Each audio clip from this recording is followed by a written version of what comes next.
hammer. And as you can see, it has critical rating and it has penetration rating. So as you can see, this is a really nice supporting tool for the players as they play through the game. We're just going to equip this hammer now and engage one of the monsters up here on the rooftop. We really think that the crafting system will be a very important part of the economy in the secret world. In an MMO, it's really important to have a healthy economy. And since players can craft complete items, but they can also create parts of an items and sell these and trade these, we really think that this will be an important part of the economy and the social interaction of the game. But from here, we're going to leave the rooftops of Transylvania and head over to one of our dungeons and our dungeon designer, Stephen Lumpkin. Hi guys, I'm Stephen Lumpkin. I'm one of the dungeon designers for the Secret World in Montreal, and I'm here to show you a little bit about the Darkness War, one of our 5-man dungeons. Now, previously in the Secret World, we've talked a little bit about how you'll be doing some time traveling, but we've never been clear on how that works. Well, we're ready to talk about it now.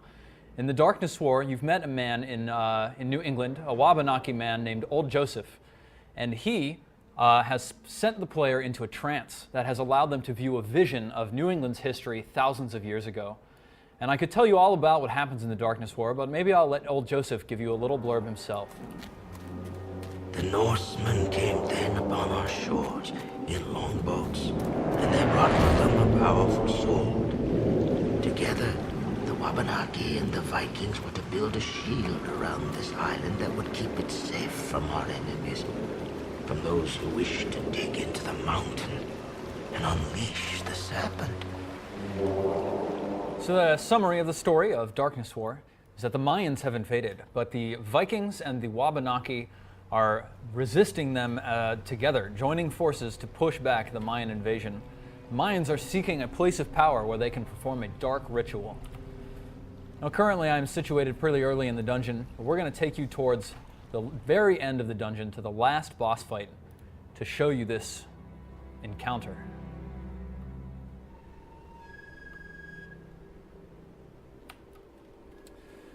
So from my vantage point, I can look down and see a group of Mayan warriors all standing around preparing to engage in a ritual.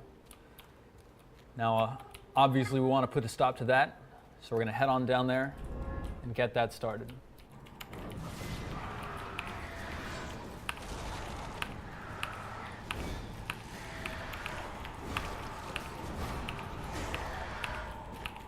Now, as we're killing these Mayans, you can see their spirits fly out of their bodies and down into the pit. This is a mechanic players will have actually seen before in this dungeon. And the previous time they saw it, they saw a powerful creature gaining even more power every time it gained a soul.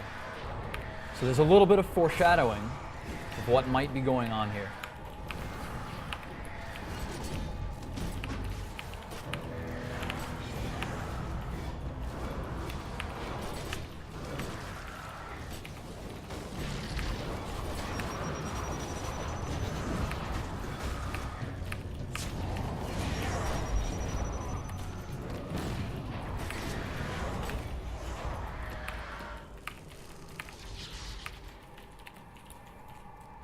As the fight goes on, players have to handle more and more Mayans until they're handling the largest group yet.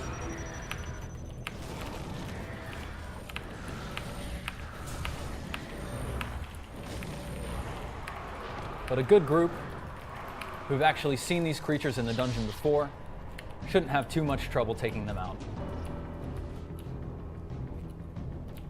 Now that we've slain all of the Mayans, a nameless beast from beyond the edge of the pit comes and rejoins the fight. The beast is called Wayabsul, the Hound of the Nameless Days. Now for this part of the fight, the dungeon team really wanted to give the feeling that the players were facing a threat that was beyond them, something very damaging and powerful, something they couldn't quite control. And so this creature has a number of abilities to serve this purpose. It has this massive spray of filth that leaves behind a dangerous area on the ground. It can also rear up on its hind legs and slam down, like this, blurring everyone's vision. after which it chooses a new target. This is a very dangerous behavior that the entire team needs to be careful about.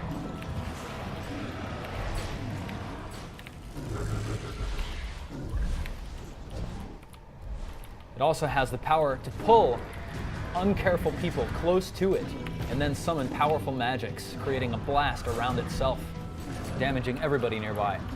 That's something the entire team needs to be sure to avoid.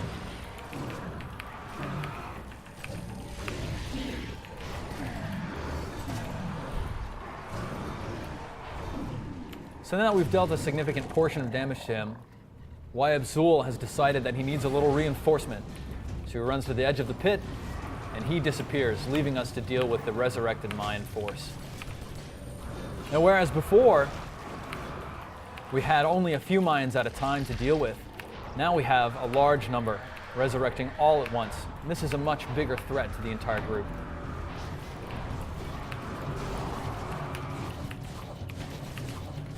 But fortunately for us, we're about to get a little help of our own.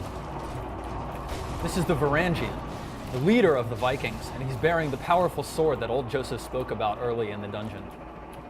This sword is Excalibur, and he's using it to channel a powerful magic that affects all of us, tripling our damage output and doubling the amount of damage we can take. Suddenly, these pulls of Mayans that were threatening us before are now easy as pie, and we can blast through them without any trouble. This is a great time when we can show players that they're super powerful and really give them the feeling of being superheroes. But of course, we can't just end the fight on an easy note. It's fun to feel powerful for a little bit, but all good things must come to an end eventually. And so, the Hound of the Nameless Days returns from its vacation beyond the pit, and with it, a malevolent force from beyond this dimensional rift begins focusing down on the Varangian and slowly damaging him over time. And if we don't finish this fight quickly enough, then the Varangian himself will die. Without his powerful magic healing us and keeping us alive, I don't think we'll be able to finish the fight in time.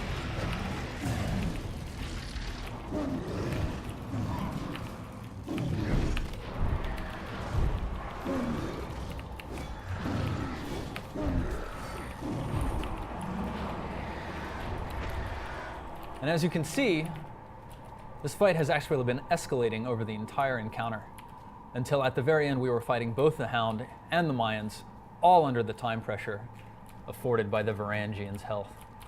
At the end of the fight, players will be able to speak with the Varangian, learn a little bit more about what he's doing here, and have him awaken them from the trance at the end of the dungeon. But we're not going to show you that just yet. Instead, we're going to look here at the edge of this pit. This is a scene we've actually seen before, and it serves to sort of tie a number of elements in the game together.